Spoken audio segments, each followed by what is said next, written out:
ഇപ്പോൾ ഞങ്ങൾക്ക് ലഭിക്കുന്ന സുപ്രധാനമായിട്ടുള്ള റിപ്പോർട്ട് ഇന്ത്യ ഏത് നിമിഷവും തിരിച്ചടിക്കും എന്നുള്ള ഒരു സാഹചര്യത്തിൽ ഇപ്പോൾ സുപ്രധാനമായിട്ടുള്ള ഒരു പ്രസ്താവന പുറത്തു വന്നിരിക്കുകയാണ്. ജമ്മു കാശ്മീരിലെ സകല ആശുപത്രികളും സജ്ജരാകാനാണ് ഇപ്പോൾ ആഭ്യന്തര മന്ത്രാലയം ഇപ്പോൾ അവർക്ക് നിർദ്ദേശം കൊടുത്തിരിക്കുന്നത്.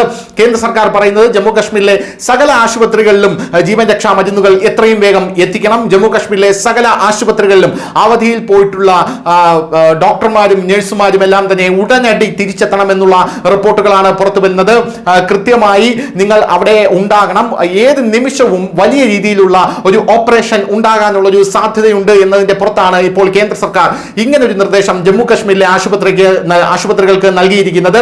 വൈകാതെ തന്നെ ഈ നിർദ്ദേശം സംസ്ഥാനങ്ങളുടെ സകല ആശുപത്രികൾക്കും നൽകിയേക്കുമെന്നുള്ള സൂചനയും ഇപ്പോൾ പുറത്തു വരുന്നുണ്ട്. ന്യൂസ് ഇന്ത്യ മലയാളമാണ് ആദ്യം ഈ വാർത്ത പുറത്തുവിട്ടത്. അതായത് ആഭ്യന്തര മന്ത്രാലയം സംസ്ഥാനങ്ങൾക്ക് പാകിസ്ഥാൻ പൗരന്മാരെ കണ്ടെത്താനും അവരെ ഉടനടി തന്നെ നാട് കടത്താനുള്ള പ്രക്രിയകളിൽ ഏർപ്പെടാനുമുള്ള നിർദ്ദേശം കൊടുത്തിരുന്നു. സമാനമായ രീതിയിൽ സകല സംസ്ഥാനങ്ങൾക്കും നമ്മുടെ രാജ്യത്തെ മുഴുവൻ സംസ്ഥാനങ്ങളുടെ ആരോഗ്യ വകുപ്പിനും അവിടെയുള്ള ആഭ്യന്തര മന്ത്രാലയത്തിനും ആശുപത്രികൾ സജ്ജമാക്കാനാണ് ഇപ്പോൾ കേന്ദ്ര സർക്കാർ പറഞ്ഞിരിക്കുന്നത് എന്നുള്ളതാണ്.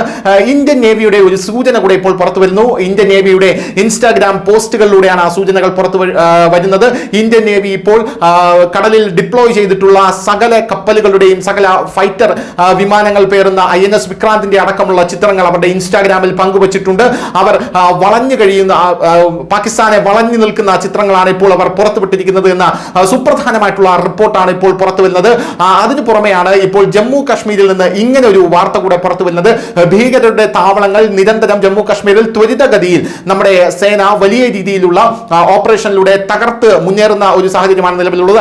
അതിന് പിന്നാലെ പാകിസ്ഥാൻ അമേരിക്കയിലേക്ക് വച്ചുപിടിച്ചിരിക്കുകയാണ്. ഡൊണാൾഡ് ട്രംപിന്റെ കാല് പിടിച്ചുകൊണ്ട് അവർ പറയുന്നത് ഈ തിരിച്ചടി എങ്ങനെയും തടയണമെന്നുകൊണ്ടാണ്. അതിന്റെ കൂട്ടത്തിൽ പാകിസ്ഥാൻ കാണിച്ച ഒരു വലിയ മണ്ടത്തരം എന്ന് പറഞ്ഞു കഴിഞ്ഞാൽ ഞങ്ങൾ ഭീകരരെ 30 വർഷമായി പരിപോഷിപ്പിക്കുന്നു, അത് അമേരിക്കയ്ക്കും UK-ക്കും വെസ്റ്റിനും വേണ്ടിയാണ് എന്നും പാകിസ്ഥാന്റെ പ്രതിരോധ മന്ത്രിയായിട്ടുള്ള ആസിഫ് ഇപ്പോൾ പറഞ്ഞിരിക്കുന്ന ഒരു സാഹചര്യവും ഉണ്ടായിരുന്നു. കഴിഞ്ഞ ദിവസം വന്ന റിപ്പോർട്ടാണ്. അതിന് പിന്നാലെയാണ് ഇപ്പോൾ ഇന്ത്യ സമ്പൂർണ്ണ യുദ്ധത്തിലേക്ക് നീങ്ങുന്നു എന്ന തരത്തിൽ തോന്നിപ്പിക്കുന്ന ജമ്മു കാശ്മീരിലെ ആശുപത്രികൾക്കെല്ലാം ഒരു അടിയന്തരമായി നിർദ്ദേശം കൊടുത്തിരിക്കുന്നത്. അടിയന്തരമായി നിങ്ങൾ എല്ലാവരും തന്നെ സജ്ജരായിരിക്കണം. ഏത് നിമിഷവും എന്തും സംഭവിക്കാവുന്ന സാഹചര്യമാണ് രാജ്യത്തുള്ളത് എന്ന് തന്നെയാണ് ഇപ്പോൾ കൃത്യമായി കേന്ദ്ര സർക്കാർ പറഞ്ഞിരിക്കുന്നത്. അവധിയിലുള്ള സകല ഡോക്ടർമാരും ഉടനെ തന്നെ തിരിച്ചെത്തണം. സകല ആരോഗ്യ പ്രവർത്തകരും ജമ്മു കാശ്മീരിലെ എല്ലാ ആശുപത്രികളിലും പൂർണ്ണമായിട്ടുള്ള അറ്റൻഡൻസിൽ സന്നിഹിതരായിരിക്കണം എന്ന് തന്നെയാണ് ഇപ്പോൾ കേന്ദ്ര സർക്കാർ ജമ്മു കാശ്മീരിലെ ആശുപത്രികൾക്ക് കൊടുത്തിരിക്കുന്ന നിർദ്ദേശം. വലിയ ഒരു അടിയന്തരമായിട്ടുള്ള സാഹചര്യത്തിലേക്കാണ് നമ്മുടെ രാജ്യം നീങ്ങുന്നത്, സമ്പൂർണ്ണമായിട്ടുള്ള യുദ്ധത്തിലേക്കാണോ നമ്മുടെ രാജ്യം നീങ്ങുന്നത്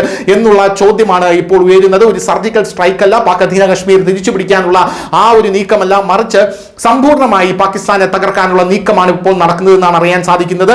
ഈ ഇസ്രായേൽ വിമാനങ്ങൾ ഇന്ത്യയിൽ പറന്നിറങ്ങുന്നു. ഇസ്രായേൽ മിലിറ്ററി ഫോഴ്സ് ഇന്ത്യയിൽ പറന്നിറങ്ങുന്നു. ജയ്പൂരിൽ അമേരിക്കയുടെ എയർഫോഴ്സ് വിമാനങ്ങൾ പറന്നിറങ്ങുന്നു. അതിന് പിന്നാലെയാണ് ഇപ്പോൾ അടിയന്തരമായിട്ടുള്ള ഒരു സാഹചര്യം ആശുപത്രികൾക്ക് കേന്ദ്ര സർക്കാർ പ്രഖ്യാപിച്ചിരിക്കുന്നത്. News desk, news India Malayalam.